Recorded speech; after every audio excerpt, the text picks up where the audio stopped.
সাঁইথিয়া শহরের 7 নম্বর ওয়ার্ডে যে খেলা হবে প্রতিযোগিতাটি আয়োজন করা হয়েছিল। আর ওখানে যাওয়ার পর এরকম খেলা দেখতে পাবো এটা কোনো দিনও ভাবিনি। আর এখানে যত কিছু খেলার আয়োজন করা হয়েছিল তার মধ্যে আমার সবথেকে বেশি ইন্টারেস্টিং লেগেছে যে কে কত বেশি ফুচকা খেতে পারে। তো হ্যালো এভরিওয়ান, আমি দীপ। গতকাল আমি চলে গেছিলাম আমাদেরই ওয়ার্ড 7 নম্বরে, কারণ যে খেলা হবে প্রতিযোগিতাটি আয়োজন করা হয়েছিল সেটি দেখতে।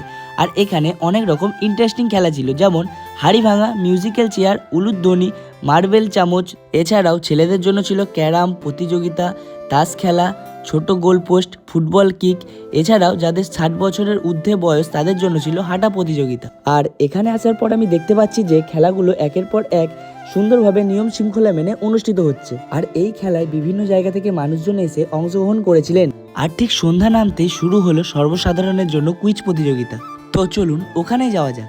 আর ওখানে যাওয়ার পর দেখতে পাই যে সুন্দর সুন্দর কোশ্চেন করা হচ্ছিল সর্বসাধারণের জন্য। তো সবশেষে আমি খেলা হবে প্রতিযোগিতা নিয়ে একটি কথাই বলবো যে এই 7 নম্বর ওয়ার্ড অনেক সুন্দর আয়োজন করেছিল, কোনো কিছু ত্রুটি বা কমতি রাখেনি। তো আজকের মতো ভিডিওটি এতটুকুই। আর এই ভিডিওটি আপনাদের কেমন লাগলো সেটি অবশ্যই কমেন্টে জানান। আর এই ভিডিওটি ভালো লাগলে অবশ্যই এটি ফলো করবেন।